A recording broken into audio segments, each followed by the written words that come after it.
નમસ્કાર વિદ્યાર્થી મિત્રો, ધોરણ 11 કોમર્સ વિષય નાના મૂળ તત્વો. મિત્રો, છેલ્લે આપણે પ્રકરણ નંબર 4 ની અંદર આમનોંધનો ખ્યાલ મેળવ્યો. હવે મિત્રો આગળ આપણે પ્રકરણ નંબર 5 પેટાનોંધના પ્રકારો આપણે આની પહેલાંના લેક્ચરમાં જોઈ લીધા. આજે આપણે પેટાનોંધ છે એ કયા પ્રકારની પૂછાય એના વિશેનો ખ્યાલ મેળવવાનો છે. પેટાનોંધની અંદર મિત્રો પહેલી જ પેટાનોંધ છે ખરીદ નોંધ. ખરીદ નોંધની અંદર બે પ્રકાર આવશે, એક સાદી ખરીદ નોંધ અને એક ખાનાવાળી ખરીદ નોંધ. સાદી ખરીદ નોંધ અને ખાનાવાળી ખરીદ નોંધ. ખાનાવાળી ખરીદ નોંધની અંદર પહેલો પ્રકાર આવશે માલના પ્રકાર પ્રમાણેની ખરીદ નોંધ અને બીજો પ્રકાર આવશે ખર્ચના ખાનાવાળી ખરીદ નોંધ. ટોટલ 2 પ્રકારની ખરીદ નોંધ આવશે મિત્રો. એમાં હવે આજે આપણે જોવાનું છે કે ખરીદ નોંધની અંદર આપણે છે એ કેવા કેવા વ્યવહારોની નોંધ કરવાની છે એના વિશેની માહિતી આપણે મિત્રો આજ પ્રાપ્ત કરવાની છે.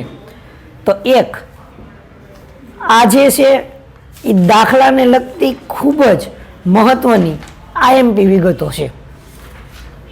1 નંબર, માત્ર ઉધાર ખરીદી.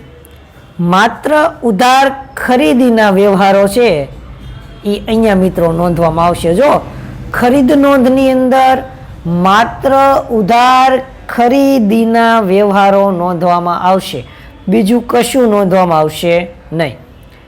બીજી વાત કરું આગળ તો વેપારી વટાવ બાદ કર્યા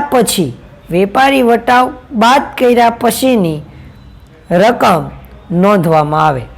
જો ખાસ ધ્યાન રાખજો મિત્રો, વેપારી વટાવની નામાની ચોપડે નોંધ થતી નથી, એટલે વેપારી વટાવ બાદ કર્યા પછીની નોંધ કરવામાં આવશે. બીજી મહત્વની વસ્તુ રોકડ વટાવ. રોકડ વટાવની કોઈ ગણતરી કરવાની નથી. અહીંયા મિત્રો રોકડ વ્યવહારની કોઈ ગણતરી કરવાની નથી, કારણ કે માત્ર કેવા વ્યવહારો નોંધીએ છીએ આપણે? ઉધાર વ્યવહાર નોંધીએ છીએ, એટલે રોકડ વટાવની કોઈ ગણતરી કરવાની નથી. એના પછીની મિત્રો આગળ વાત કરીએ આપણે તો મહત્વની વસ્તુ એક પછી એક આગળ વધતા જઈએ તો રોકડ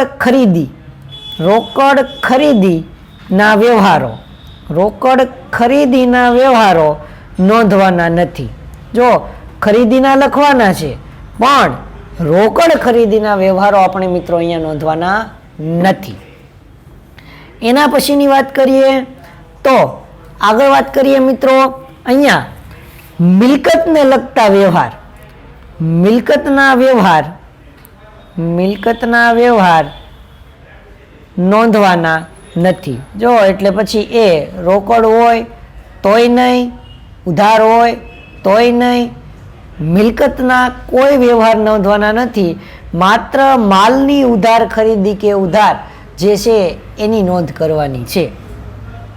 તો મિત્રો અહીંયા આપણી પાસે સરસ મજાની આ 5 નોંધ છે. આ 5 નોંધના આધારે મિત્રો તમારે છે એ સાદી ખરીદ નોંધ તૈયાર કરવાની છે. આગળ મિત્રો આપણે ખરીદ નોંધનો નમૂનો છે એ જોવાનો છે. તો મિત્રો આપણે ખરીદ નોંધની અંદર કેવા વ્યવહાર નોંધાય એના વિશેની વાત કરી. આજે આપણે માત્ર મિત્રો ખરીદ નોંધનો નમૂનો જોવાનો છે. પણ કેવી ખરીદ નોંધ? સાદી ખરીદ નોંધ. સાદી ખરીદ નોંધનો નમૂનો છે મિત્રો ખાલી જગ્યાની ખરીદ નોંધ. એમાં તારીખ, વિગત, આવક ભરતિયા નંબર, ખાતા વહી પાના નંબર અને રકમ રૂપિયા. આ ખરીદ નોંધનો નમૂનો છે. તમે મિત્રો તમારી પાસે ટેક્સ્ટ બુકની અંદર જોઈ શકો છો, પેજ નંબર 80 ઉપર મિત્રો આ ખરીદ નોંધનો તમને નમૂનો આપેલો છે. તો મિત્રો આ નમૂનો આપણી પાસે તૈયાર છે. તમારે હવે કેટલું કામ કરવાનું છે મેં તમને આગળ જે વાત કરી એ કઈ તો કે આપણી પાસે જુઓ તમારી સમક્ષ આની પહેલાં મેં થોડીક વાર પહેલાં જ બધી નોંધ લખી એ જે ખૂબ જેને હું કહી શકું છું કે આ તૈયાર કરો એટલે મિત્રો તમને આની અંદરના જે કાંઈ વ્યવહારો નોંધવાના છે એનો ખ્યાલ આવે. એના પછીની વાત કરું તો આગળના પેજ ઉપર આપણે જોયું તો કે ખરીદ નોંધનો નમૂનો મિત્રો આપણે જોઈ લીધો. તો તમારે મિત્રો આજનું જે વર્ક છે એ માત્ર ને માત્ર આ નોંધ તૈયાર કરવાની છે અને ખરીદ નોંધનો નમૂનો તૈયાર કરવાનો છે, બીજું કોઈ કામ કરવાનું નથી.